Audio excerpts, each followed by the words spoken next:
birthday in 4 years. Yeah, he's still young. He's still young. Awesome. So we still right off the bat. Anyone born in the 90s? I was born in 88, so I approve that message.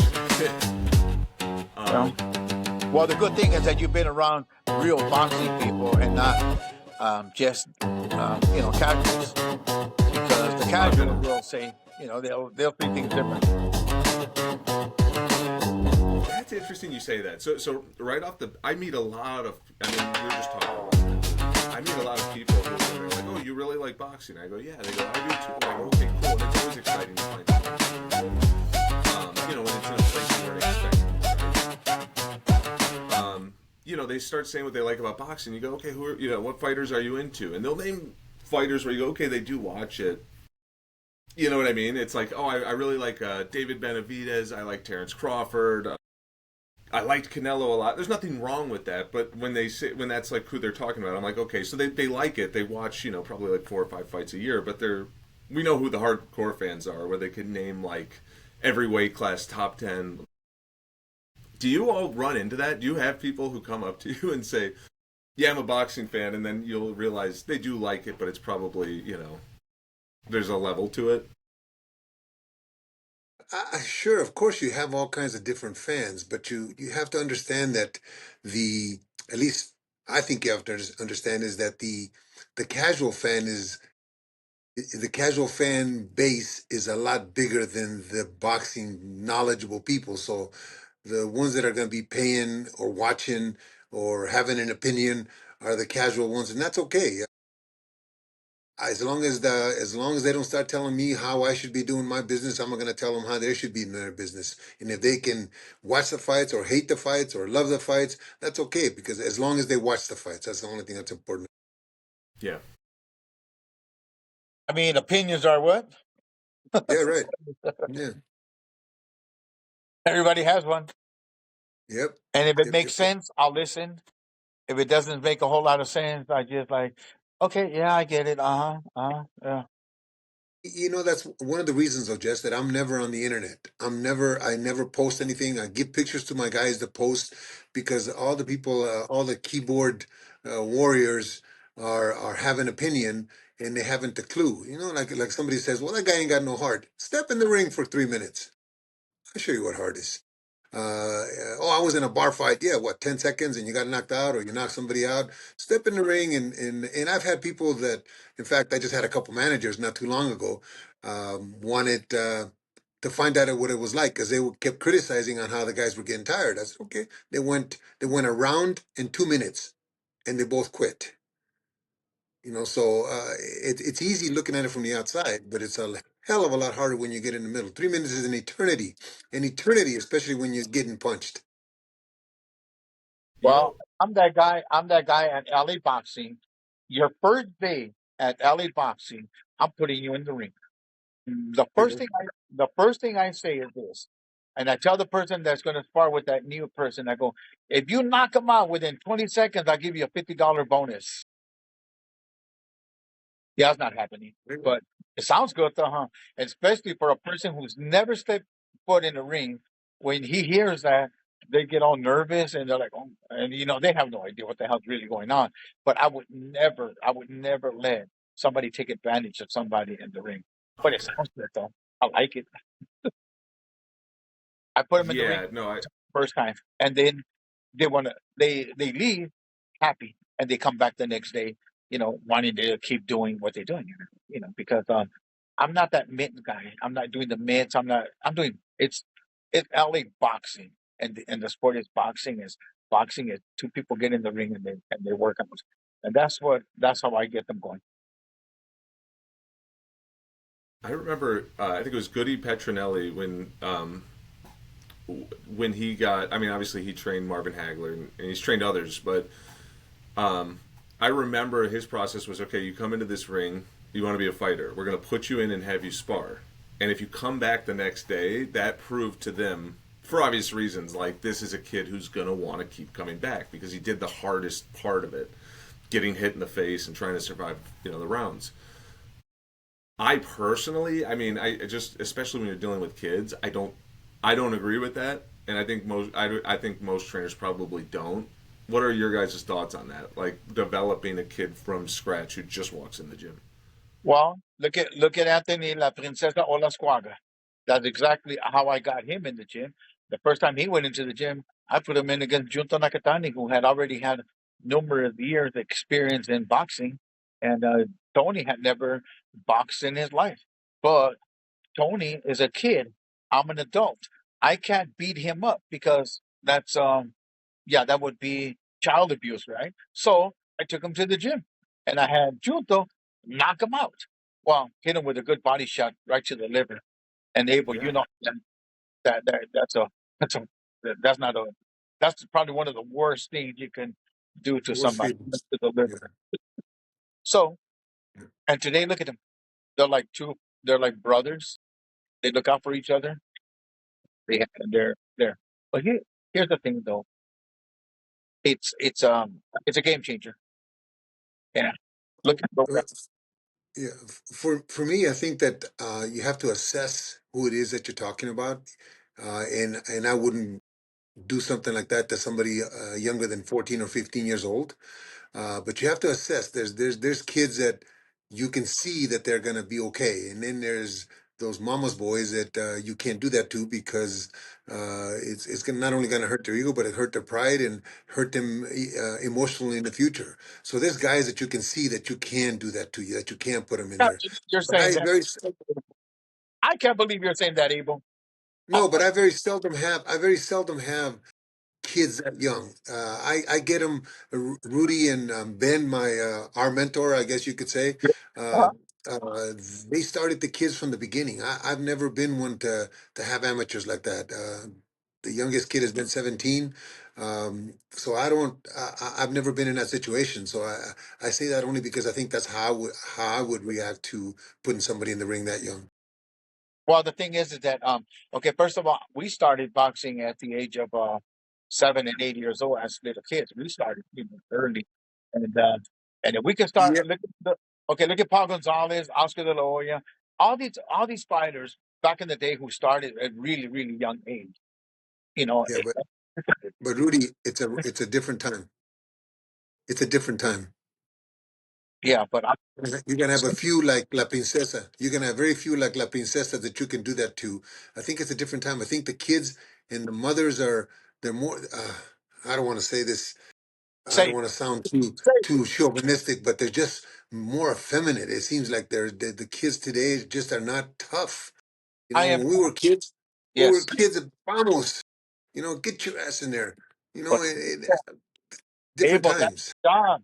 That's why we're at the gym. That's why we're supposed to do this. We're not permitting. Like you know what? There's a rule at the gym that says that once you walk through that door, you belong to me. Right. Your Yeah. ass is mine. Your ass is mine. And if your mother or anybody coming with you has feelings, stay outside that door. Don't come in here. Right. But just I'll say this too. There's a lot of great coaches that I know in Southern California that are great with kids. I'm yeah, not. I would never that's have a fair. program. I would never have a program where there was kids under 16 or 17 years old. I couldn't. But I know there's a lot of great coaches. Ben being one of them, who just take them from the beginning, from 8, 9 years old. Rudy Ben being another one. I just couldn't. To me, it's more of a business. That's totally fair. That's a very fair way to look at it. We said that a long years ago. We said that about Abel. Well, I said that Yeah, about Abel. yeah. It's a business for me. Yes. When you put La Princesa in, how much experience did he have when you put him in there with Nakatani? So he walked in the door, said, "I want to do boxing," and you go, "Okay, I got a guy." Okay, he lived with me, and he's being a pain in the butt. And so, since I'm an adult, I can't kick his ass. He's a little kid. So I told him, you know what? We're going to the gym tomorrow, and I'm gonna have Junto kick your ass, man, because you're on my last fucking nerve.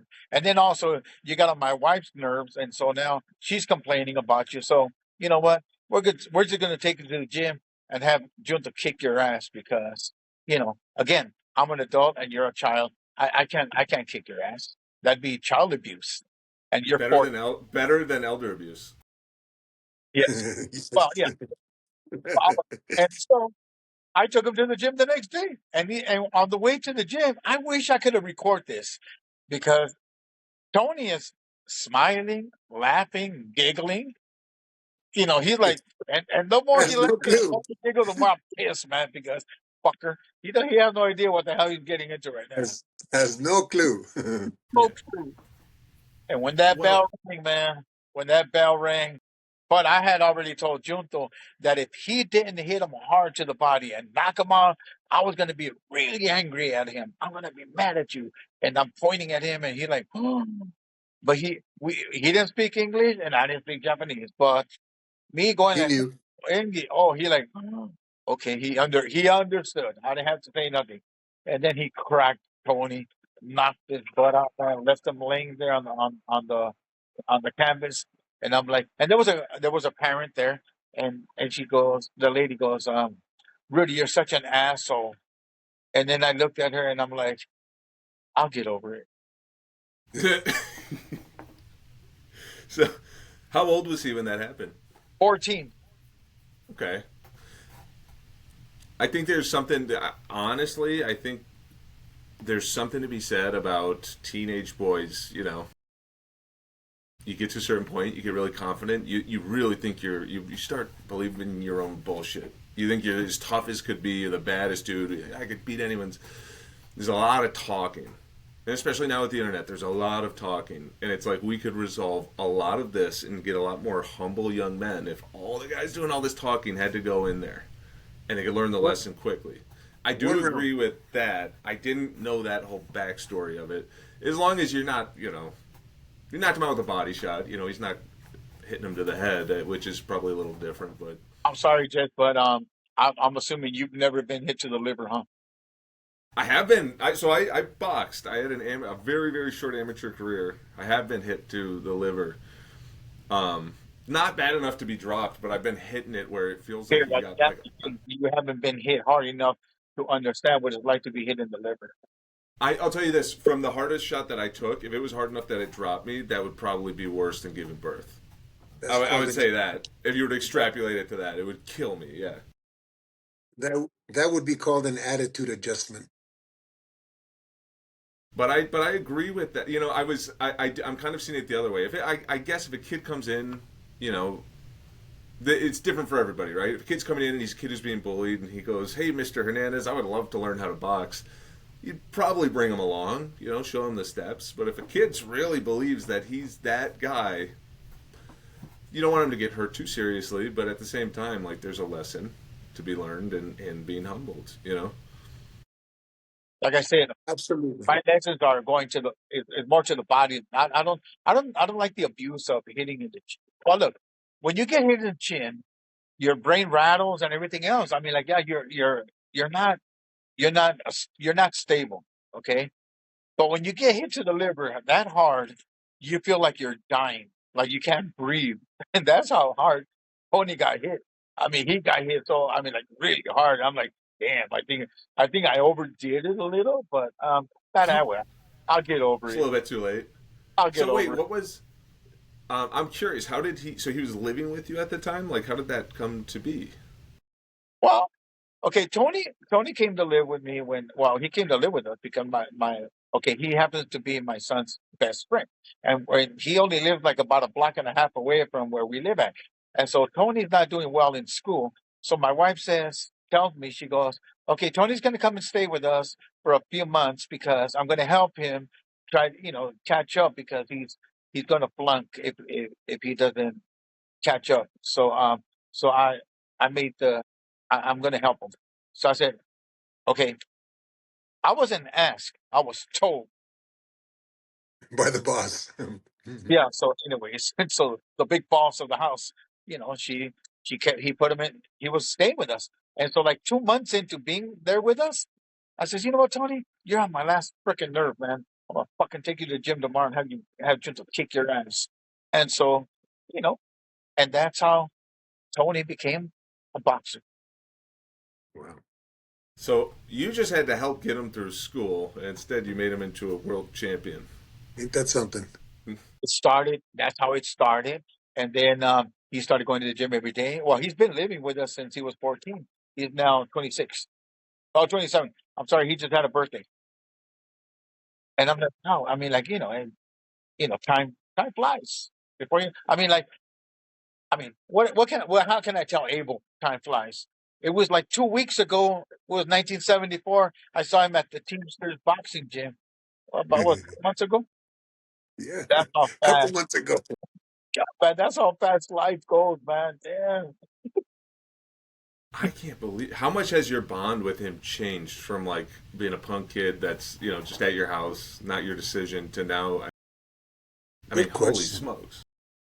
You know what, man? It's like I treat them like the kids that they are, like the people that they are. Different personalities, different everything. So and he's he's always known that I've I've never de- not once can he ever say that I depend on him. That's not true. We started going to the gym. He started going with me. I everywhere whatever I did, they did. Whatever I gave, whatever how I treated my son Michael, I treated Tony the same way. I treat everyone the same. You come stay with me, you're going to get the same treatment that my son gets, and you're going to do the same chores that my son does. You're going to do as my son does, and I'm pretty much Tony's father figure. He's been raised by us, by my wife and I, and yes, he goes and sees his mother every once in a while. He'll go over there, and I've never asked or want him to ever say, "Oh, Rudy's my dad." No, I'm not going to. You do your dad. Whether he was part of it, his dad missed out. That's bottom line. His dad missed out because you know, he could have been, should have been, but he's not. And so, I've been very fortunate to be in a position and living where I'm living and have helped raise 15 other children that weren't mine, but they lived here. My mom's house. You'd be so. I mean, like so many kids have slept here inside this house. My son had my son with my ex-wife, who I have two children of mine. I deal with one. I don't deal with the other. But with my son, he was a basketball player, and so I had the basketball team here, and they were like about. I kid you not, I had about at one time I came to the house and there was like eight black children and three Hispanic children. Boy, did the room stink. That's the next thing I was going to ask. Damn 10 basketball players. kids, man, inside the goddamn room. They're like 14 years old, 13, 14-year olds. God damn, those smelly motherfuckers, man. They were just terrible. And I'm like, and Smells it's like BO about and chips. It's about 10 o'clock in the morning, and I come here. My dad tells me before I walk into the house. My dad goes, "Those fuckers were up till fucking 6 o'clock in the morning. Couldn't shut the fuck up." I'm like, "What, Dad? Why did you call me?" He goes, "Don't want to bother you." So then I come in here, and they're asleep. I go, "Wake your fucking asses up, you motherfuckers," because that's how I speak here. And they wake up. What happened? I go, "How dare you guys?" And I told my son, it's your responsibility to make sure that you don't be clowning around at 2, 3, 4, 5 o'clock in the morning. I go, let this be the last time because if this happens again, none of your friends are going to be allowed in the house anymore. So take care of your grandfather because he's the guy. He's the guidance. If you mess with him, you messed up. And things did change because they knew that when I say something, I mean it. You can't be that person that makes a threat and doesn't keep, or else they won't respect you. Good point. And that's why you can't throw threats around either. When you say it, you got to really mean it. If you're one of those parents that's always saying, "Oh, I swear to God, if you do this one more," that's why if I tell one of my kids, like, "Hey, this is my expectation. If this happens one more time, you're not going to get the X, Y, Z." And I won't say it until I've talked to him a few times, and then it's okay. You're going to get the ultimatum. And the reason I took so long to say it is if I'm saying it all the time, I can't keep up with all those ultimatums. It's just too much. How many You kids gotta you lay have? it when you lay it down. That's Get a it. slingshot or a BB gun. How many kids do you have? Just So I have two stepkids through my wife, and then I have my 3-year-old who's going to be 4 pretty soon. They're older too. My stepson is 17, My stepdaughter is now 14, and then yeah, my daughter's 3. The stepson was the. I mean, boys are tougher than girls. It's no question. I'm sorry. I just said boys are way tougher than girls. Hmm. I'm sorry, but that's not true. Boys, you understand them. Girls are a little bit more like conniving. Yeah. Huh? Heads up. Okay, heads up. Look, Big Boss. Hi, dear.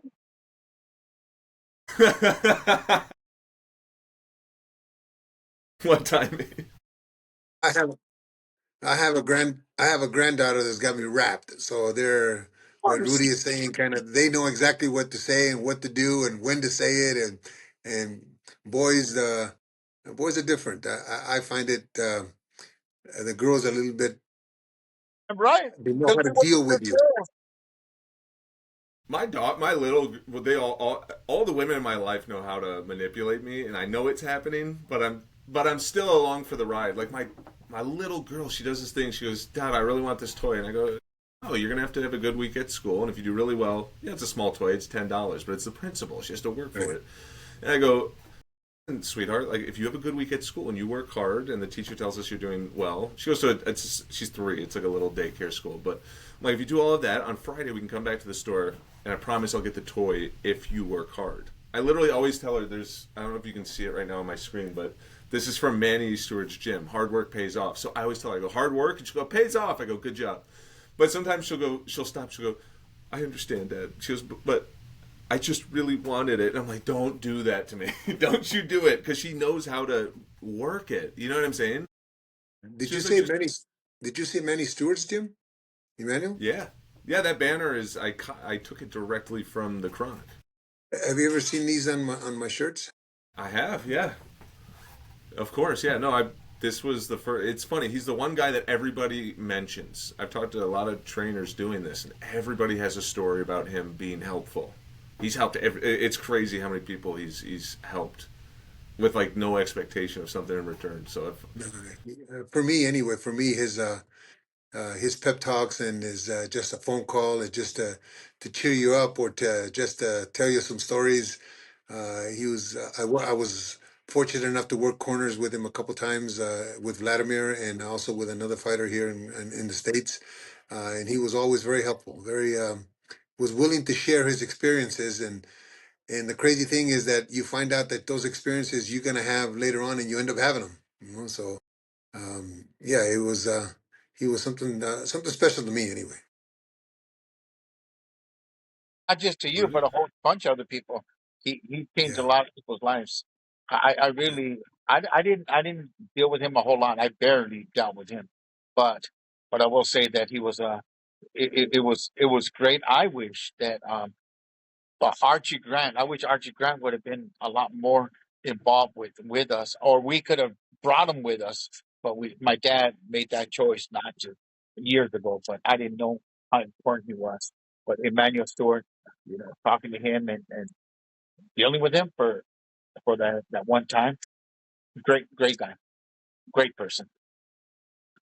Lucky Abel. Yeah. No, all right. I feel blessed. Yes. It has unfortunately it's a little bit. It would have been cool if I would. Well, podcast didn't exist back then, and this technology didn't. For me to do a show like this, I would have driven straight to Michigan if I had the chance. But it was just before my time. That brings a good question up. Heat, elevation, which one's more effective for training? Heat or elevation? Is that what you said? Yeah. I like a hot gym. Just like anything, when it's warm, or I have this analogy that I give my guys when I'm trying to starting to coach them and starting to what I do to warm them up. I say, if I give you a piece of gum and I tell you to stretch it, what's going to happen to it? It's going to break, right? But if I give you a piece of gum and I tell you to chew it for 5 minutes and then I ask you to stretch it, it's going to stretch real good without breaking. So the warm up for me, the heat is very important, and altitude for me. If you don't believe it, it doesn't matter.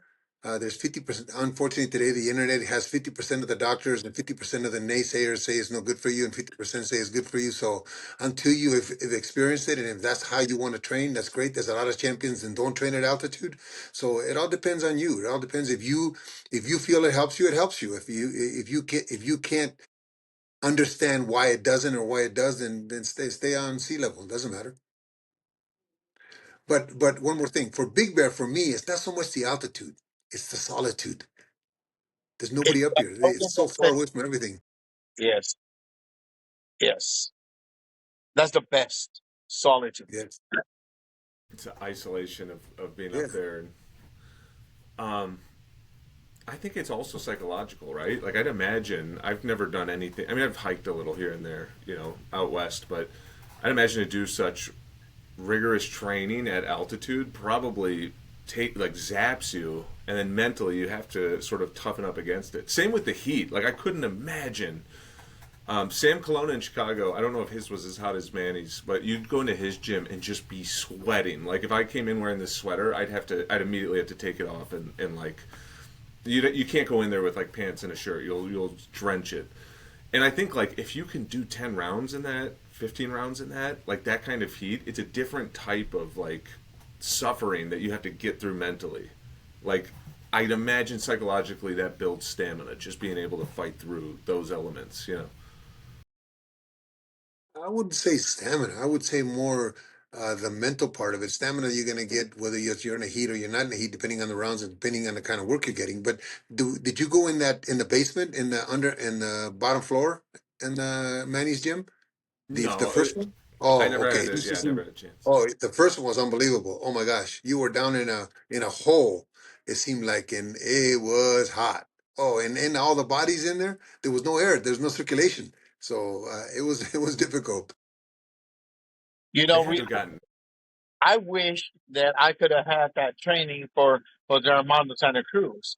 I think we ended up in I think it was I think in Arizona.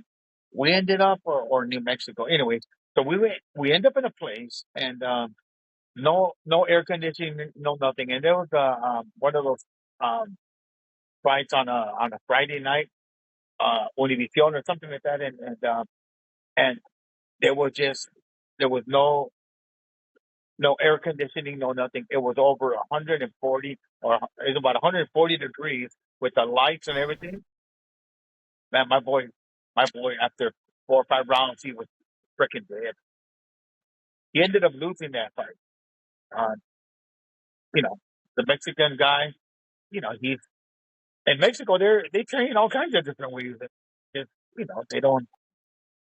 They're little, and also they're a little bit more mentally stronger. And so, we didn't win that night. I don't think that guy would have ever beaten us anywhere else other than that night on those circumstances. Yeah, I had the opportunity to fight Emmanuel Stewart for my first title fight, world title fight. It was in France, in Bordeaux, France, in a Quonset hut.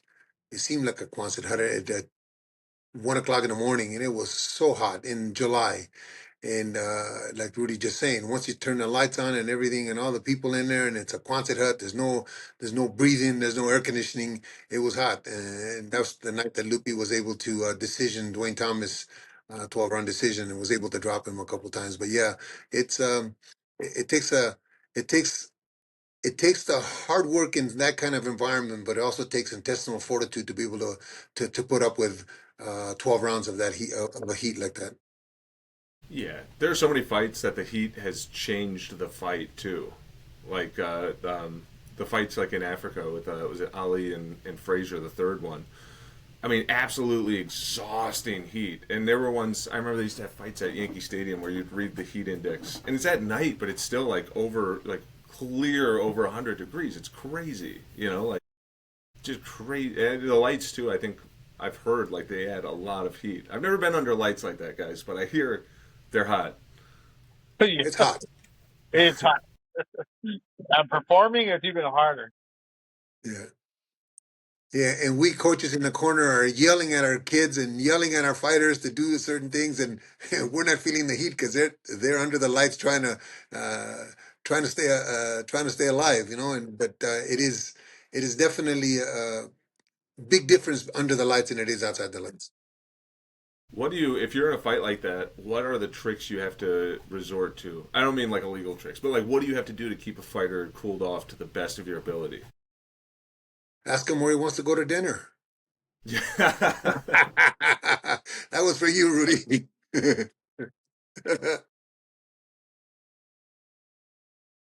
No, really, there's no tricks. You just got to keep them hydrated. You just got to allow them.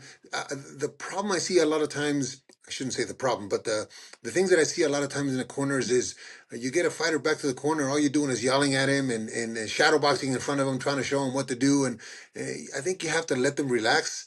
I think you got to keep them hydrated, cool down, and talk in a slow tone so they're already being hassled in the middle of the ring. Don't be hassling them in the corner too. So I think that a lot of times um, we keep them from recuperating completely in the corner by doing a lot of things that are not necessary. At least that's my opinion. But that's a lack of experience, Yeah. Well, and also it's a little it things have changed, and people they think they know, but they have no idea. But and again, how many times have you looked at the corners today? The uncle, the cousin, the friend, the neighbor. Everybody's in the corner nowadays. I think a corner is really really important. They have to serve. There has to be, you have to have the right people in the corner. it's not your friends. It's not your friends. It's who's there to protect you, to really protect you from getting hurt. And I think that when I first started and I first saw Emmanuel Stewart in the corner, I remember saying to myself, "That's the kind of coach I want to be in the corner." I think that his demeanor, he said the right things at the right moment, didn't oversay things. When he needed to get hard, he got hard. It was just I made a point to yeah, I was watching the fights when I'd go to the fights, but I'd watch the corners more than anything else. Sometimes you have chaos in the corners, and that's how you lose fights. Really, sometimes. No, that's a great point, and I think one thing that you all do, the best of you do, that's so impressive that I don't think people realize is, I think it would be human nature naturally. This is someone you're very close to. You've worked really hard. This fight becomes the most important thing as it's happening, and you guys got to be as cool as ice. Now you really got to be calm, and I know that's hard. Imagine anyone at ringside if their favorite fighter is fighting, they're losing it, absolutely losing it. Most of the judges I talk to, they're supposed to be very calm. They can't show bias, they can't show any emotion when they're judging a fight for obvious reasons. And I've asked them, I go, is it hard for you to like just stay in your seat and be calm? And they're like, it's the hardest thing ever, being that close to the fight and not just being screaming at the top of your lungs. The fact that you all are able to be such smooth operators and so cool under pressure, I think is one of the most impressive things. Because I don't think I could do it. I think I would be one of the guys that you're talking about. I'd be losing it. Not because I want to yell at the fighter, but because it takes a lot to control your emotions in that scenario. It's tough. Yeah, Time ago to disconnect. Once I'm in that corner, I'm there for that sole purpose to help the fighter that's in the ring. Whether it's my brother, whether it's a relative or a friend, doesn't matter. I tune out all that stuff. We're there for a purpose. There's a reason. If you let emotion get in the way, then you're not gonna think. You're gonna be thinking with your heart. Can't be thinking with the heart. You got to. It's a mental, right, Abel? yeah. Absolutely. Unfortunately, I've had to travel overseas by myself and work a corner by myself with somebody that else that I didn't know. And when you get the opportunity to work a corner with people that you can trust, that you know are going to be there for you with whatever, because when you're inside, you got to be fed. You got to be fed from the outside. And if those people are not only knowledgeable, but they work with you all the time, it's such a comforting feeling knowing that we're all working together. When you have to work by yourself, it's difficult. But if you have the right crew, the fights are easy. Do you all normally make that decision on who's going to be working with you in the corner? Or is that typically the fighter's going to call it? Or is there any input on that? The day a fighter tells me who he wants in the corner is the day that I tell him walk out the door and don't let it hit you in the ass when you walk out. I make that decision because I'm the one that's going to be blamed for the corner being a chaos. Hello. Yeah, the hell with them. Yeah. But you all have had people in the corners who are tied to the fighter. It wasn't like your handpicked person, right? Like, We didn't have Golovkin's brother? okay. We No, have no. we have one in common, Abel. You remember that guy named Carlos Cuadras? Yes. Okay, Yes. so Carlos Cuadras brings his uncle, and his uncle is right there screaming, and he screamed in that round one or two, and I when we came back down to the corner, I told him, "You open your mouth one more time, and if I hear your ass, I'm kicking you out of the freaking corner. You're gonna go sit your ass over there in the audience." Yeah. You In, know, in, in you just stay. Yeah, just in my case with Golovkin, and even with Terry Norris, Terry Norris's dad was an amateur fighter, was their coach along the way. But the one thing about Norris's father is he never interfered with anything. What I would do is I would do my work in the corner. I would say, "Okay, shot." We called him shot. Okay, your input, because it's always good when there's knowledgeable people in the corner. For me, anyway, it's always good to get a second voice in there, not a screaming voice but a second voice to say some things. And with Golovkin, believe it or not, I've heard being in Kazakhstan that Max was a better fighter as an amateur than Gennady was. He was just meaner. He was just a very good fighter. Just um, he decided that Gennady was going to be the pro and he was going to take care of his parents. But Max was a very good fighter. To have Max in the corner with me, as long as I had my assistant with working the other side so that I could get fed in the middle, then it was okay with me because there was a very knowledgeable boxing mind that was talking to Golovkin, whether it be in Russian or in Kazakh or in English. He was knowledgeable enough to be able to point out things that maybe he saw. Gotcha. I mean, yeah, when it's someone that highly respected, but I'd imagine they have to respect. There has to be a boundary, right, where you're the one calling the shots. They're there. They can because it should be, in my opinion, it should always be one person talking. It should be one person. It's too many voices to me. I've heard both sides of it. I think too many voices. It rarely seems to work. It's just too much for a fighter to take in. It's better to have it delivered one way. Well, it all depends. Really, in my opinion, it all depends really who's working with you. Let's just say Rudy and I work the corner, okay, and I'm on the inside. I'll say my piece for say the first 30 seconds. There's 10 seconds before we have to step out. Rudy, what do you have to say? I would ask Rudy because of his experience, just like I asked Ben. Okay, Ben. So maybe it's just a tidbit of something, but that tidbit may make a difference because he sees it from a different viewpoint that I'm looking at it from experience also. So I don't think it's bad. I think your ego has to stay out of it. I don't think it's bad as long as you're there to win the fight and as long as you're getting input from a knowledgeable person. I think it's very important. You know, Abel, like let's say you and I are working, right? Oh, okay, and I would before the fights even start, before we even walk out into the cage, or a day before, a day or two before, I would say, I would ask you, okay, Abel, if okay, if there's something that you see, okay, okay, it's your fighting, it's your fighting. If there's something that I see, are you okay with me saying something to you? I won't say it in the corner like when you're up there. I'll say it to you during the round, and I say, Abel, I think if he moves a little bit to his left, he's going to be doing better, and that's it. And I won't say nothing. I won't when I go Yeah, in the but corner, but I say nothing. yeah, but sometimes though, I think that and I'm not gonna say experience, but I think egos get in the way, and I think that our our reason for being there is to make sure that we deliver the right instructions, that we deliver the right things, that we say it in a calm manner. And if there's something that needs to be said, it needs to be said.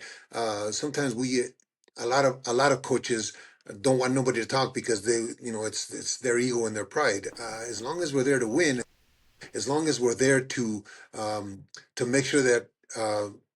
everything gets tested or everything gets said, I think it's okay. Of course, it can't take the whole minute somebody interrupting you, but I say my piece. And if you watch my fights with Ben, I always say, okay, Ben. So Ben then will say something that he sees. Now you're talking about a man that's been in it 60 years, was a professional fighter too, and has had so many good fighters that he sees things that maybe I don't see, or maybe Rudy wouldn't see, maybe another coach wouldn't see. So it's not a bad thing to allow um, your I'm not gonna say assistants because he's not my assistant. He's my amateur coach, and he's a very good one. So for him to say something, I would be in his debt if he said something that put us over the top on something. You know? Yeah. They get me 60? I'd be more like 80. But then again, but what do I know? Yeah, not much. So, is there ever a concern though that you have your own game plan, you have your own idea of how the fight's going, and you're coaching your fighter to follow that plan accordingly? What if somebody comes in and it's a wild card, and they say something, you go, "Whoa, wait!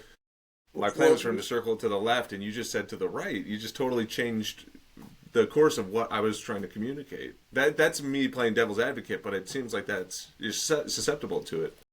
yeah, well, fortunately for me, I don't know for Rudy, but fortunately for me, Ben and I have been together for such a long time that I'm saying what he's thinking, and he's saying what I'm thinking. You know, it's we're on the same page. We like a fighter to do certain things, and we coach kind of the same way.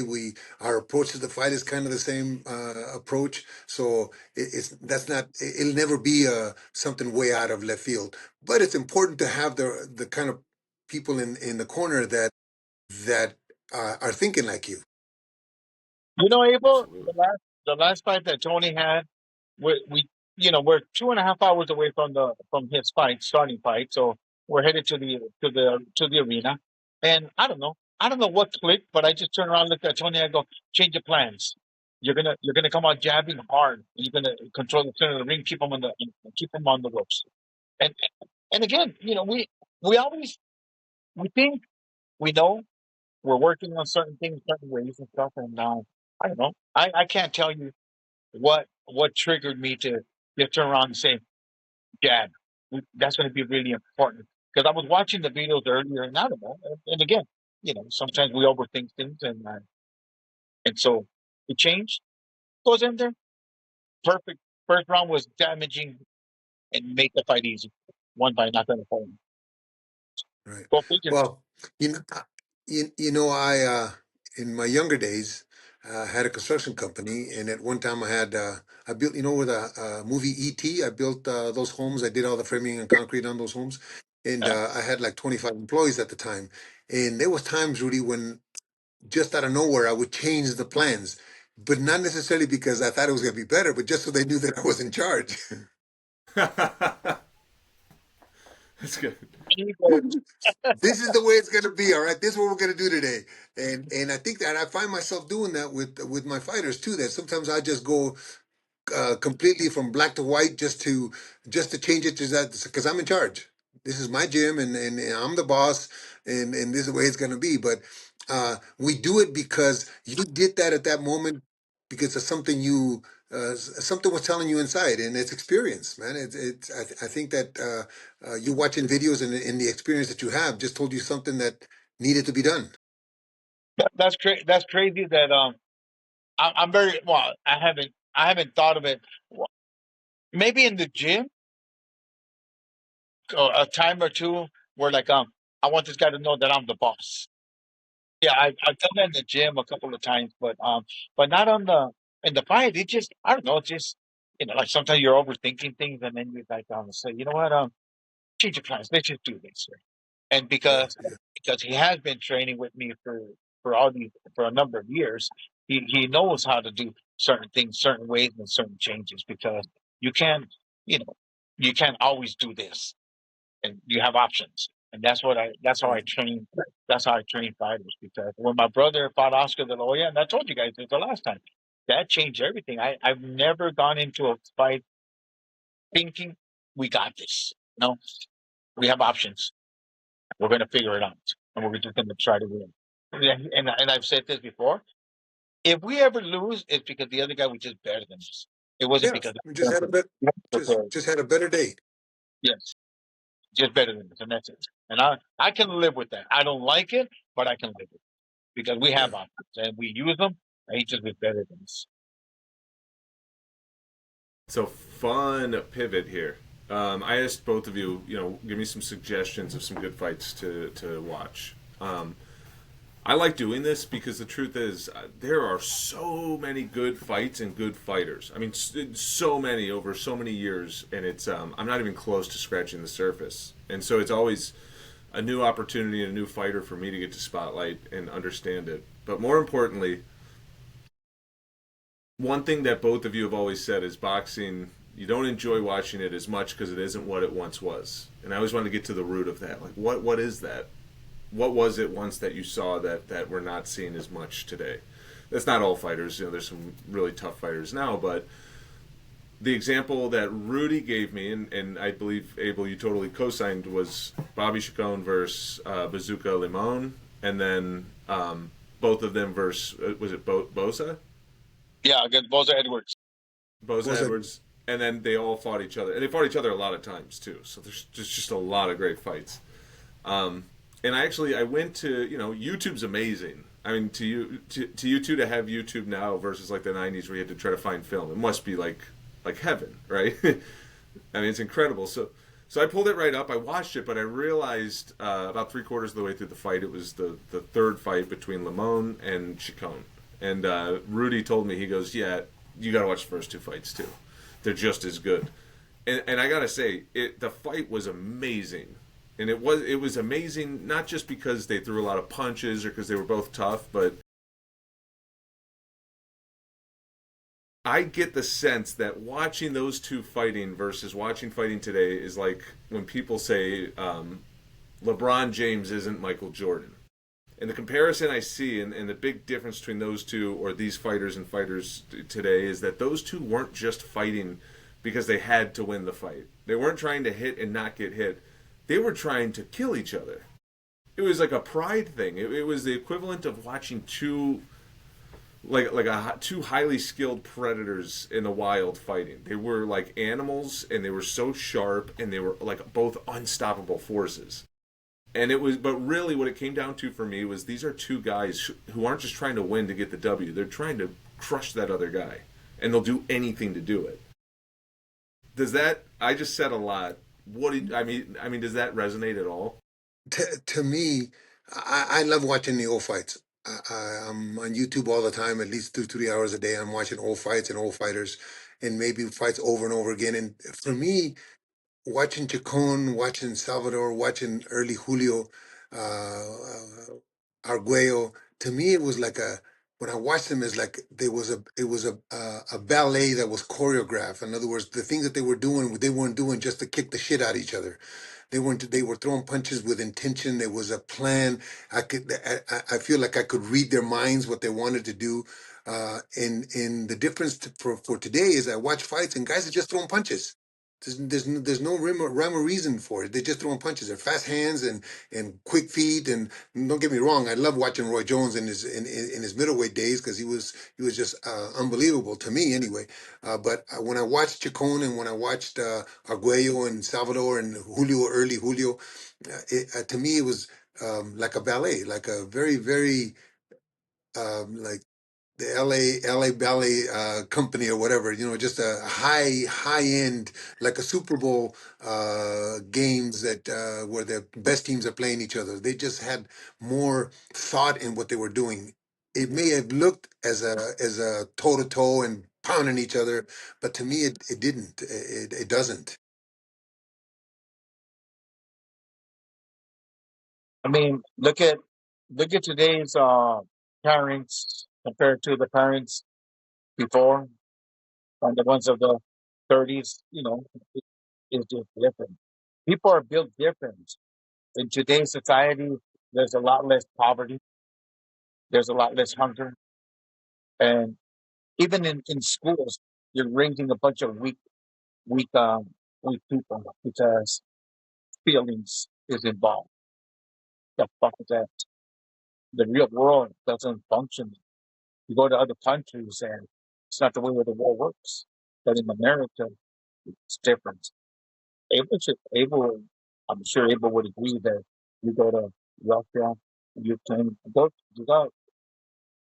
out there, and there's consequences for actions. You know, people stand and stand for something. Children are well guided. There's consequences for bad actions. They don't have all these bad things going on in their countries like we do here. Go to downtown and you see all these homeless people, and that's kind of like the boxing. Boxing back in the day was different, and so we understand it. Today, you mentioned Boots and Virgil Ortiz and stuff, and I go, you know, because we're kind of involved in boxing still, but like the average person out there, yeah, who knows Boots? Barely Virgil Ortiz. They're not. We're not getting boxing like we used to.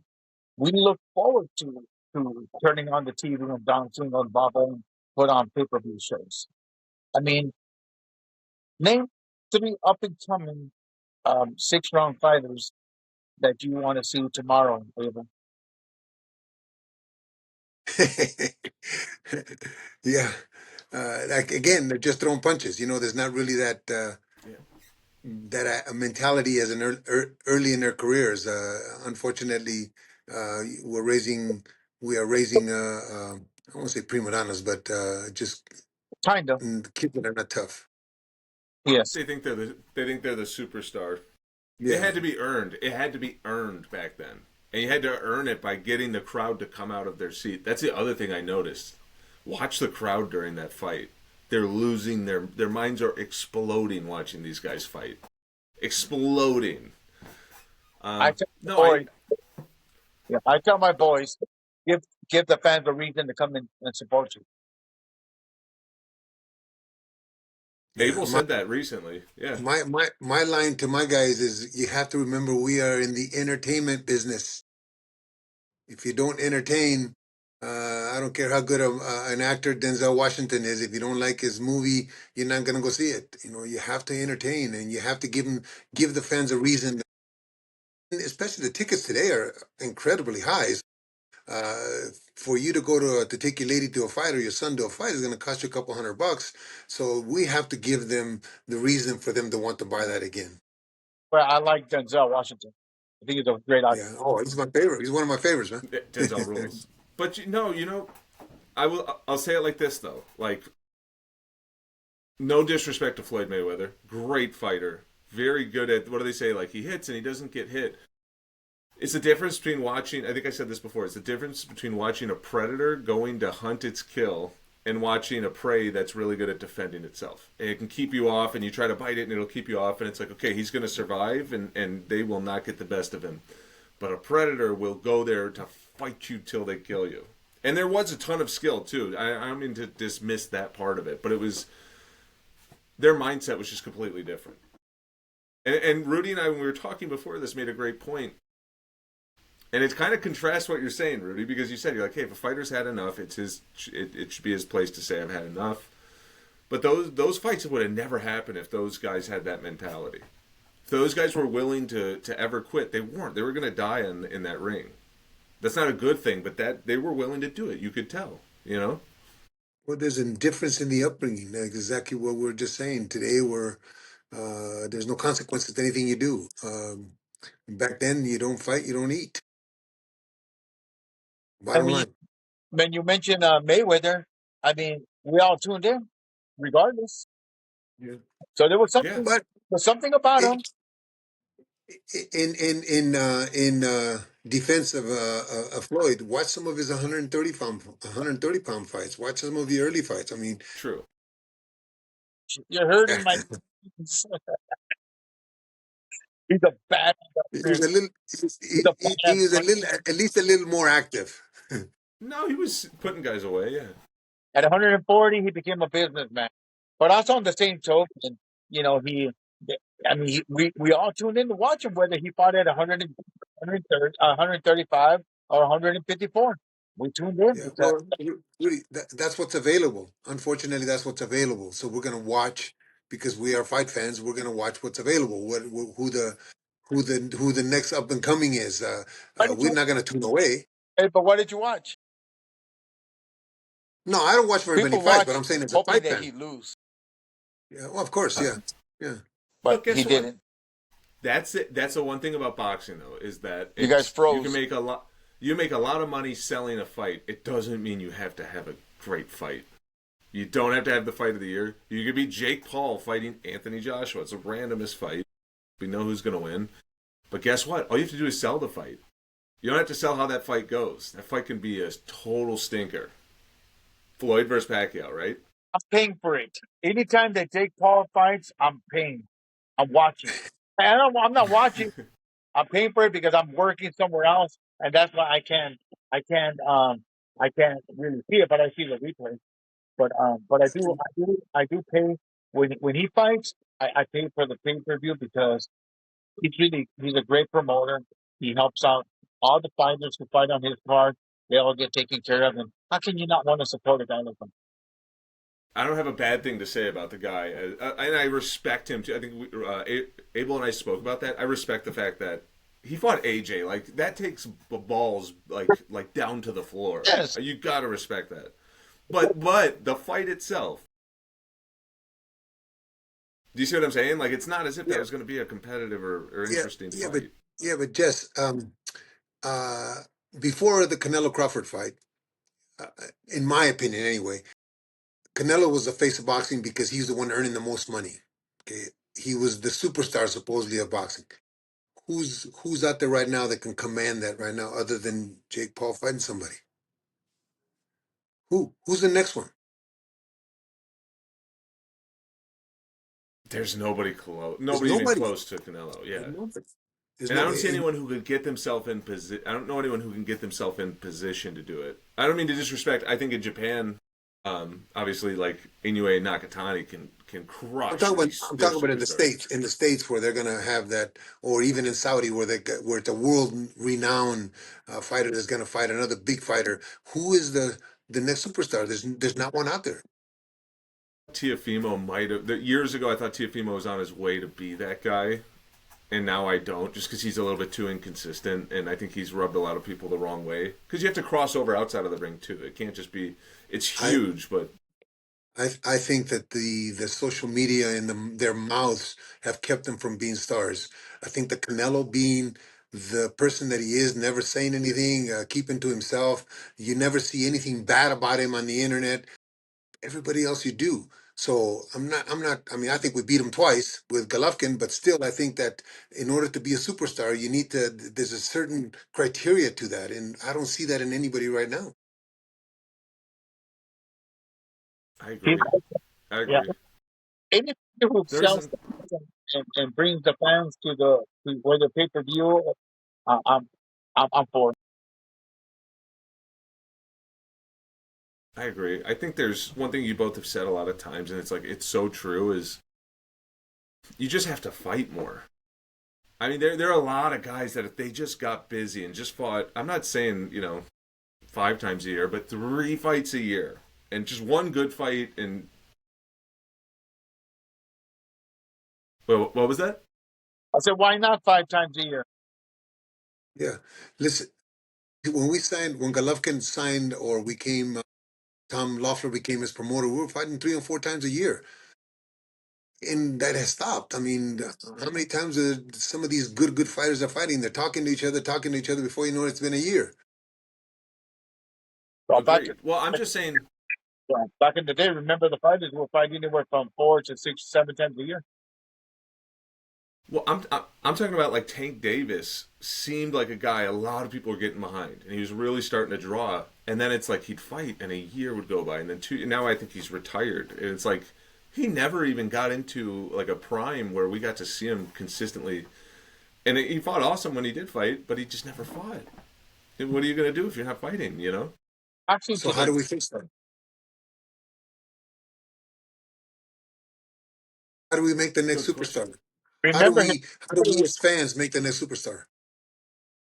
remember his promoter is no longer that promoting as much. I got the answer. I know what you're looking for, and I think well maybe you are looking for it, but you stop watching the fights. You stop tuning in. Stop paying attention to them. Stop giving them the fodder to the comment on the internet and make them something that they're not. Show me. It's just like Rudy said. There's got to be consequences to everything. And if you don't have consequences, if your pocketbook or your limelight is no longer there, maybe you'll start doing things a little bit different. Um, I don't see that changing, unfortunately. Yeah, I would agree. I would agree. I think it's a weird time in boxing. It's getting better, and I want to give respect to guys like Tiafimo. I feel like he's always willing to fight anybody, and he's proved that if there's someone in front of him, he's going to go for him. He's not running from anybody. Shakur fighting him and vice versa, like that's a good fight. I liked Ryan Garcia going up against Tank Davis because years ago those fights would have never ever been made. They all would have made 100. So when those guys do fight each other, and it seems like recently it started happening, even before all the money came in, there were guys doing it. And Tiafimo was the first one I noticed when he fought against Vasily Lomachenko. So like I think that's good to break the mold of staying undefeated because so many guys had to keep the O. That was the first step. The second step now is just getting, like you said, just getting them to fight more, which I don't know. If they're making enough money now too, you fight once a year. You're making a lot of money right now. You might not Yeah. need to fight more or feel like you need to fight more. So it's not a money right now. Because I don't see no boxing. I don't see nobody fight. And I say, like, who's fighting who and when? And there's a lot of money. Fight boxing is Well, the big fights are only being made because there's a lot of money in it for them. But the bad part about it is they'll fight this fight and they'll take a year off, and then we don't. Let's just say that I think that the fight between Shakur and Teofimo is probably one of the better fights we're going to see in a long, long time, and they're going to make a lot of money. And then all of a sudden, whomever wins is going to take a year off. They don't get to only capitalize on. 1 year. When was the last If time we're you No, but he's been calling a lot of people out. Nobody wants to fight him. And Shakur, I'm glad that Shakur and him agreed to a fight. I think that that's a great fight. Uh, Devin Haney and Brian Norman, I thought was a good fight. I mean, at least a fight with two guys at the top. They're afraid to get eliminated. I guess it makes no sense. But which to me is crazy. when you can make $20 million, you can take a year off. I guess. Exactly. Now wait, I'm looking just to verify. So the last Tiafimo's last fight was Arnold Barboza, Barboza in Barboza. Yeah. yeah in 20. So only one fight. That's true. Only one fight in 2025. Two fights in 2024. One in 2023. So I'm sorry, you fought in 2025, and then before that, when 24. 2025. Two in 2024. One in 2023. So 4 fights in 3 years. It's Yeah. pretty. Yeah, it's pretty inactive. And as a coach, anyway, I would think that that's detrimental to their development because you're gonna go back to camp 8 weeks, 10 weeks for the fight, and you've had a year off. It's you're catching up on everything that could have continued from fight to fight. Yeah, I totally agree. What do you so on that topic? Because a few people asked me about it, and I haven't talked about it at all.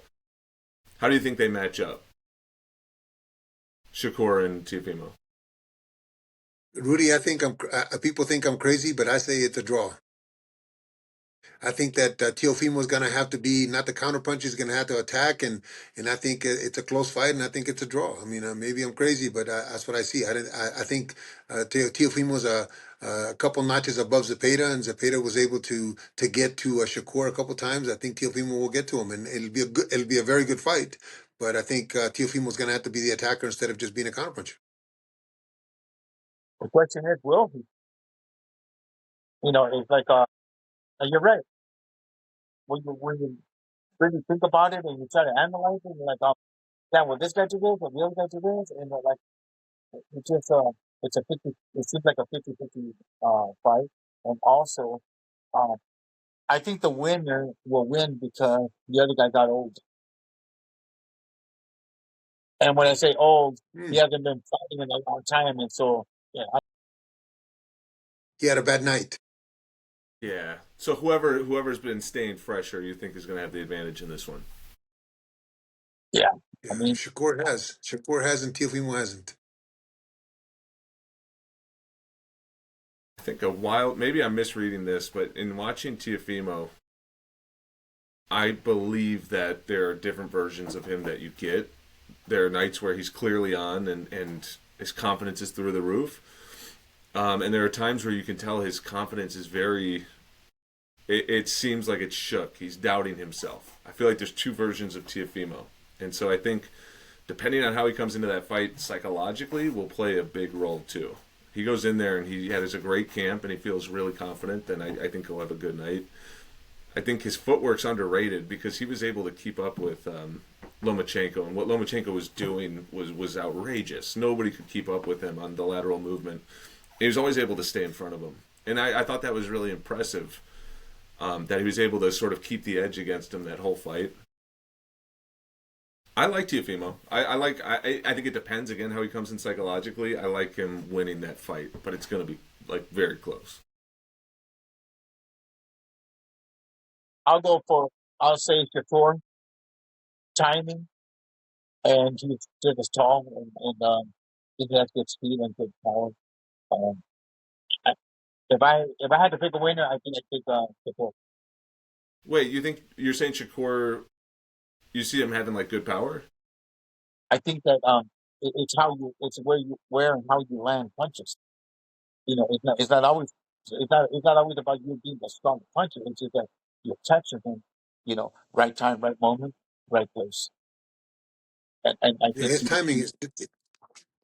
his timing is definitely better. yes, and I think that's going to be the edge of the timing that Shakur has. Oh, he should, if it still has it, they don't find it often. And so I don't know. And I, I've never heard that Shakur is party animal and does all kinds of dumb things outside the sport. So I'm thinking that he still takes care of himself and he fights properly. So I think Yeah. I would edge him because skills over Yeah. And he's listen. We still haven't seen him really get tested, so I'm excited to see like what does he do when he does have a really big puncher who's able to sort of keep up with him because he's always it always seems like it's like an exhibition watching him fight. He's just he's so far ahead of his opponents. We haven't really seen it. And he's fought some good opponents too, right? He fought Valdez, and it was like nothing for him. So hopefully it's a good. I mean, I hope he gets tested because I think it'll be a great fight if he does, who's and I promoting You know, believe he will. I think that what you said about Teofimo and Lomachenko and some of the fights that he's had, some of the fights that he's looked good. I think there's guys that rise to the occasion, and I think Teofimo knows he's got a great fighter in front of him, and I think he will rise to the occasion. It'll be a good fight. That Shakur wins because of his ring IQ. I don't like that term, but the ring IQ that could be very true, as Rudy is saying. His timing and his not only his timing, his sense of when to throw, when putting your opponent in a position where you can land your shots. I think is very important. He does that very well. Awesome. And you asked Rudy who's promoting. I don't know. That's a good. I'd have to check. I have no idea. yeah, because I think you know who's promoting. Madison Square Garden, which is awesome. Well, I'm looking this up. What's I don't know if you're allowed to say this to put like another place down. What's your favorite place to work a fight? Favorite venue? For me, the LA Forum. It's got great acoustics. We have Top Rank. Top Rank is promoted, which because that's I think Tiafimo and Shakur both with Top Rank, right? No, I'm wrong. It's Bob Arum, so it's Top Rank and Matchroom. So I think Shakur is probably with Matchroom. I don't know. It'd have to be. I don't know. Where's your I, favorite place? well, I like the forum as well. it was so much memories, such great memories there. Like the first time I ever saw real boxing was there. Mantequilla Nápoles fought there, and the Venom was on the fight. And the forum has always been so much. It means everything. I love the forum. I would say I've only I mean I've been to several locations like in different parts of the country. My favorite place, and I don't know what it's called now. I'm gonna sound dumb, but it was when I went there it was the StubHub Center, and now I don't know. I'm sure that I believe they've changed the name since then. But as a fan, it's one of the coolest places to watch a fight. It's so cool because obviously it's made for tennis, but it's also perfect for boxing because it all comes right down onto this small space that's the ring. And then there's like a social area. So if you're a fan and you're like me and you come really early when like no one's there and you're hanging out for the whole day, you can meet like 100 other boxing people just walking around because they have a big open concourse area that connects to the soccer field on the other side. So like as a fan, it's one of the coolest places. I think it's called the Dignity Center now. I Dignity think, Center. yeah. Um, the reason I say the forum and not, let's just say, an open venue like that is when you're in the ring and when you're walking out to the ring, when it's an enclosed building, you feel everything. You get goosebumps. I mean, they're so big on you sometimes when it's the crowd's on your side that um, it's an unreal feeling walking towards a ring. In an open venue like that, it escapes. Yeah, it's a nice place to Yeah. watch a fight, and yeah, but it just escapes. That kind of feeling escapes the contestants. Let's just say I'd say that's what the New York people would think about the Madison Square Garden. I like the Madison Square Garden because it's so big or what? because of the history. It's just like one of those places where there were so many great fights there at one time. We had them at the Madison Square Garden, you know, and or like I said, we go, or we can even go to the Olympic Auditorium. The Olympic Auditorium was Oh, cool. that was the best. You kidding me? That was the best. Did you all ever go to the roller derbies there? So what? At the Olympic, I Watched them heard on that. TV. Yeah, they used to after the fights they'd have to clean up and change it really. What was her? I don't want to do disrespect to her. Her name was Eaton, Eileen Eaton. Eileen Eaton, yeah. Yeah, Yeah, she first of all she was from what I understand she was a real badass. Like the mobsters would come in looking for cuts and stuff, and she'd tell them to kick rocks, and she didn't take crap from anybody. But they literally tear the ring down and put up a roller rink because the next day they'd have to be doing the what do you call it? Like the disco derby or the Roller derby. roller derby? Yeah, yeah. that Yeah. roller derby was awesome. Ralphie Baladeras, remember that? That was the little short guy on the men's side. Oh, here you go. Well, Thursdays we have boxing on Thursdays. We have wrestling on Fridays, and sometimes or boxing or sometimes wrestling on Saturdays as well. No, no, no. Wrestling was on Fridays, but on Saturdays it could be boxing. On Sundays it was the Thunderbirds, the roller skate, Roller derby, yeah. yeah, the roller. Yep. Yeah. Did they do concerts there as well? At the Olympic, I don't think so. Not really, not that I know. No, That'd I be don't think cool. so. All of your childhood memories in one building. You see your first, concert there. You see the roller derby, wrestling, boxing. Like that'd be pretty cool. Yeah, the Um, Forum had some great concerts. Yes, so been you there. both, so you already said it, Abel, and that kind of actually took me by surprise. So you still get the goosebumps. You get that like when you walk out and the crowd's kicking. Like it Yeah, still has that effect. yeah. That's that. I think that as for me anyway, that's the what. I don't hear anything. I don't hear a particular person. Like if my kids or my wife somewhere is saying something, I don't hear anything. But I think the roar and my concentration is so strong that I'm walking to the ring and I'm just thinking about the next step, what's going to happen in the first round. And but the roar just for me, it gives me. It excites me. It excites me for to be in that situation with my fighter. What about you, Rudy? Ice cold, Iceman?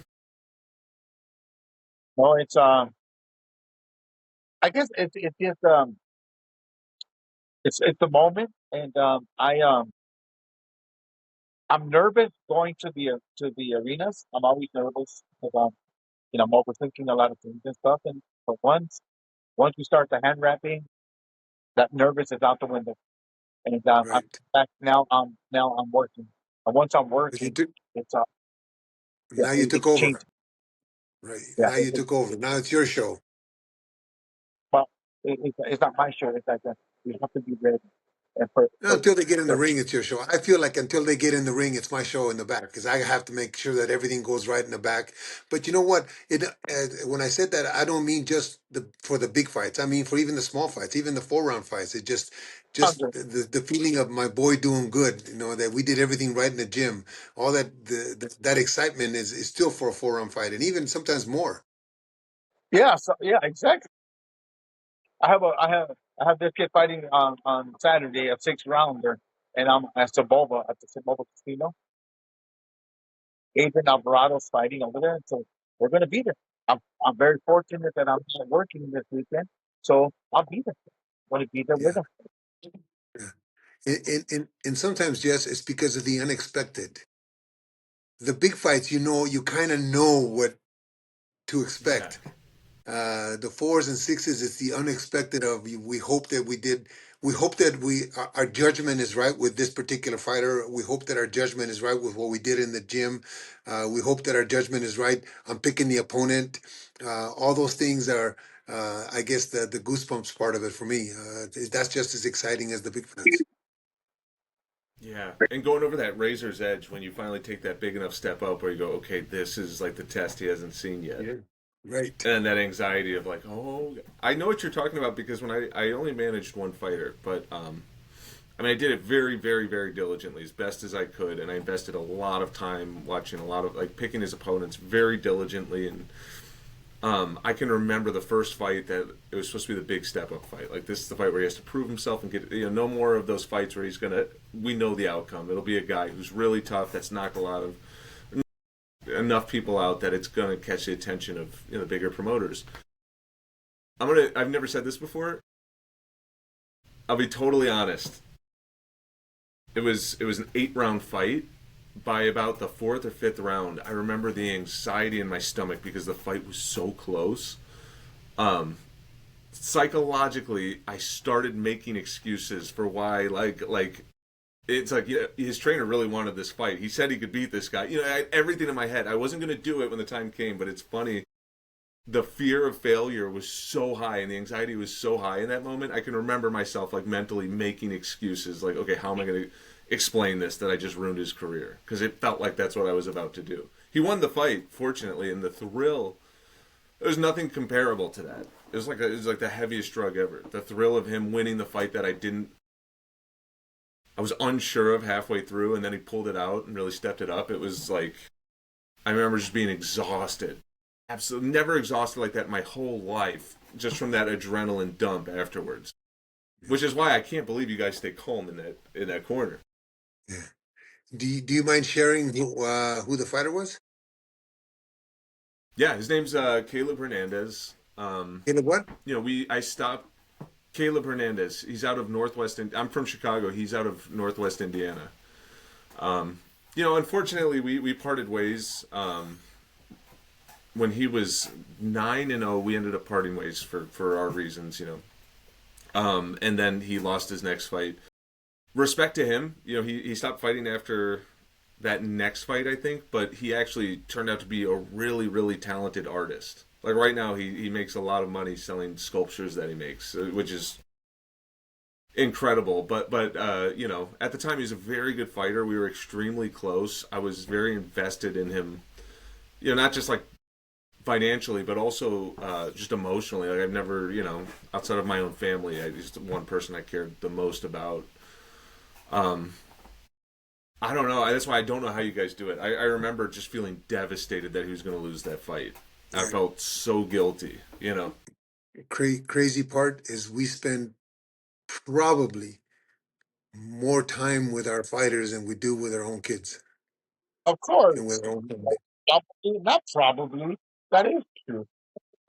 Oh, some of us make an effort. I know I didn't, but some of us make an effort to spend the time with the family. But you get so invested, and not monetarily, but you get so invested, like you just said, emotionally. You want these kids to do so well that you spend as much time as you have to, and you're traveling. And if you have three or four fighters, it's not you have one career, but you actually have six careers because you have six guys you're taking care of or five guys you're taking care of.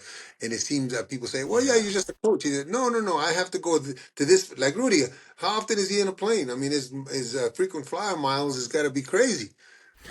But that's just part of it. Huh? Couldn't happen to a luckier guy. Rudy, have you thought of like what it would? I'm sure you don't think about this until the day of the fight, but have you thought at all like what the energy would be like at the Tokyo Dome for that next fight?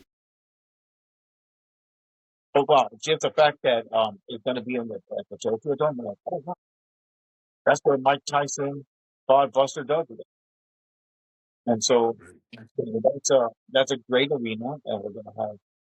It's already pretty much a sold out. It's going to be a sold out arena. I mean, that's yeah. The roof's going to get torn off. I mean, it's going to be an outrageous crowd. What's the capacity? 50,000, I think, or 40, 50,000. Yeah, and it's all closed in, right? So like, all. I mean, that's. I gotta imagine you talk about goosebumps. That's got to be goosebumps, right? I Yeah, mean, I don't know. especially for his fight. Oh my God. No, yeah, I'm goosebumps. When they told me he's fighting in New, and I'm like, oh man, no, I shouldn't have done it. He's my favorite fighter. I think Yeah, I consider him to be the pound for pound fight number one fighter in the world. And, it's yeah, yeah, but just the fact that you made this kid and you're fighting the biggest fight in their nation's history, probably between two of Japanese guys in a historic venue, and you're walking out with him and you're the one that made him. That's got to be goosebumps, if anything. yeah. From scratch when he was 15. I believe I made him. He's just a very talented, hardworking fighter that I just happen to Okay, get. let's say You okay, know, let's say you developed him. I'm his assistant. I've been there There you go. guiding him, bring Yeah, out the best of him. yeah. And that's what I told Inoue dad. He said, "Oh, I made him." I go, "What? His mom didn't make him? Only you?" I said, No, no, but imagine the history though, the historical uh fact that two Japanese guys and you're in one corner from the beginning of this kid's career. That's crazy. I mean, That's envious of me.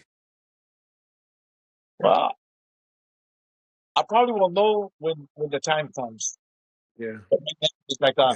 I'm fighting Inoue, and he's a great fighter. And my thoughts right now, once it gets announced, once we know we're fighting him, it's like I'll start thinking about how do we beat him? How Right. are we going to do it? How are we going to get Yeah, ready for that thing? And yeah, that's it's like completely different than his last fight. That other guy was just a bigger guy, bigger everything, strong, young. He just had everything, and so that was yesterday. Is nowhere as big or strong, but he is faster and he is a stronger fighter. Right. Well, Wow. take I was going to take this one out on a note. It's a weird thing to end it on, but it was something I had talked about. I wanted to talk about, um, and I can't leave it off the table. So I'm sure we already talked about it, and you guys already heard this. Oscar De La Hoya came out, said Virgil Ortiz will not fight Boots Ennis unless it's a 60-40 split. Here's the thing that's crazy to me. I haven't heard anyone talk like that in years. I really haven't. Guys are just fighting each other now. And I'm sure it's funny I'm sure when Turkey came to boxing and they're like, yeah, not everyone fights each other. And he goes, why? And they go, well, they're asking for too much money. He's probably like, what does that mean? What are you talking about? What does too much money mean? I've never heard this phrase in my life. All the fights are getting made, and then I heard that, and it was awful. It felt awful hearing that because I thought we were done with that. I thought guys just you either fight or you don't now. You're the two best guys at a weight class, which I don't. You could argue if they are, but two of the best guys at a weight class that everyone wants to see fight, you need to fight each other now. And I think it's not only is that really unfortunate to hear that kind of talk. I think it's unfortunate that Boots has gone this long without really having a marquee fight because he was a huge. I remember hearing about him 8 years ago, how great he was going to be, and I'm still waiting for it. I don't blame him for it. I think it sucks that we're still waiting for it. What are your guys' thoughts on all of that? Okay, I'd say I'm sorry, who are they again? Because at the, Exactly. they haven't I fought in think like 2 years. And after that guy supposed to be a promoter, why isn't he promoted? He's not. He's not. Yes, he has the title of it, but at the end of the day, uh, these fights should have been made, 2, 3 years ago. Why are we waiting so long? And now we're gonna, you have Boots. Like how many people in boxing really know who Boots Venus is? yeah, that's Unfortunately, true. though, because he's good. He's very good. I think Against and this is what I told against Cameron. This is what I told Cameron Duncan about Boots. I go, oh, he's a bigger version of Crawford, but with punching power. He doesn't forget. He'll knock you out. If he can knock you out in one round, he'll knock you out in one round. Crawford will play with you. He plays cat and mouse. Boots will knock you out. And that back then, few years, several years ago. I don't know about now.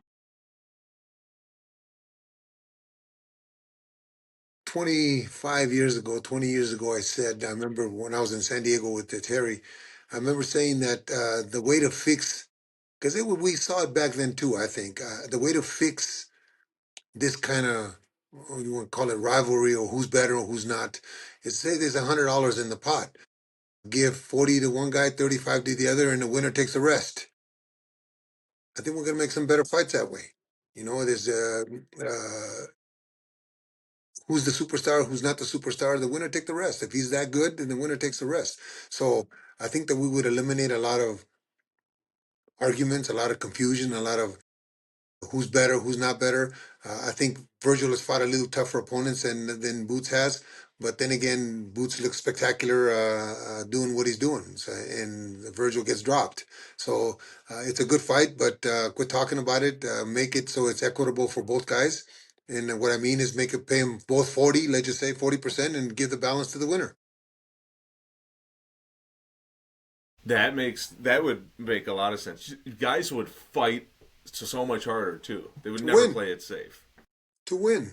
Because before, it's like I said, all you have to do is promote a good fight. You don't have to have a good fight. You're still going to make the same money whether you stink up the joint or you have a fight of the night. You're making the same exact money. But if you put half that or a chunk of that purse on it, Abel, whoever Abel, wins it gets it. what Abel just said, it's coming on another promotion, and that's called TKO Boxing. I knew you were going to say that, and let's see if it does. Let's see for the fighters if it does. The Well, the unfortunate thing thing, like I said in the past, is I think they're the ones that are going to suffer are the coaches and the managers. I really believe everything you just said, but on the same token, the fighters are going to be paid X amount of dollars, and if you perform well, there's going to be a bonus and stuff like that. Those are things that are, you know, uh, Zuffa boxing, TKO and Zuffa boxing. That's what they're going to do, make make make fighters. And when I say make fighters, these fighters are going to have to fight, and they're going to be that, we're going to start finally start seeing good fights, good matchup. Well, hopefully good matchup fights because we're, they're going to put undefeated against undefeated, and the strong will survive. And and even though sometimes you may lose a fight, I don't think if you put up a really good fight and you put up a good show, they're not gonna write you out. They'll Right. keep you and they'll bring you back. That's a good thing Yeah. about how Dana White works. Yeah, there should be an incentive, one. And two, I think is having a zero is overrated. Sometimes you become a better fighter when you have a loss because it kind of redirects you, I think. And in my case with Terry Norris, we had a couple losses at the beginning, and he's in the Hall of Fame. So it kind of it gives you a different perspective on your career. There's a lot of pressure when you got those zeros. Yeah, Totally agree.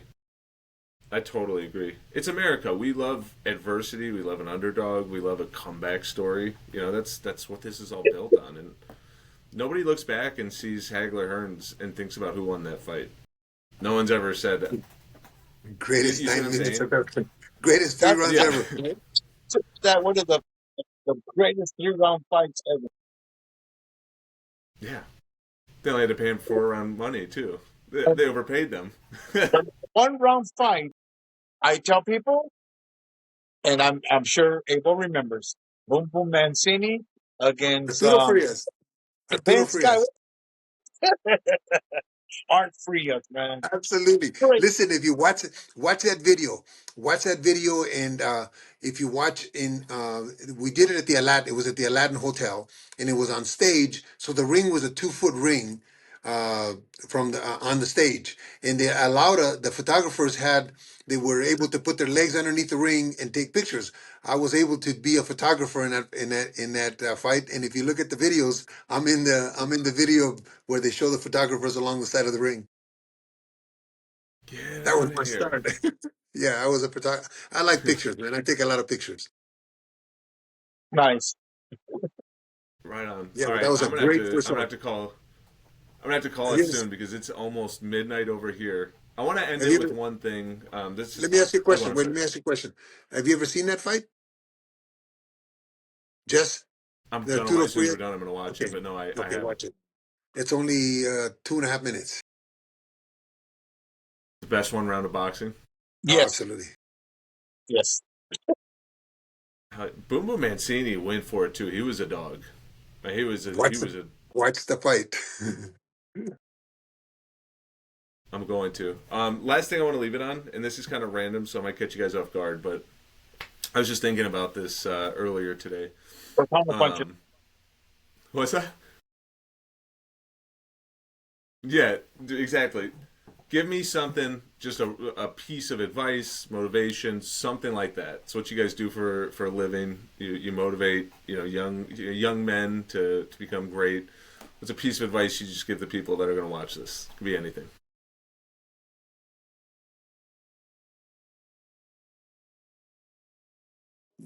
Don't worry about the haters because there are haters are out there. Just do your thing and be committed to what you're doing. Just be committed. That's probably the most important word for me. Just I tell my fighters in the ring all the time or in the gym, just commit to what you're doing. I don't care if it's wrong. Just commit to it. If it's wrong, we'll fix it. My piece of advice to boxers is never. You're a boxer 24/7, every single day of the year. Take care of you. Take care of you. And boxing will take care of Awesome. I appreciate you guys a ton. This is an amazing. I love this episode. I had a ton of fun doing this. Thank you very much. you. A pleasure. Thanks Thank for you having. all. Have a good. Yes, sir. We'll do it again soon. Thank you guys. Talk to you later, old man. Abel, have a good night.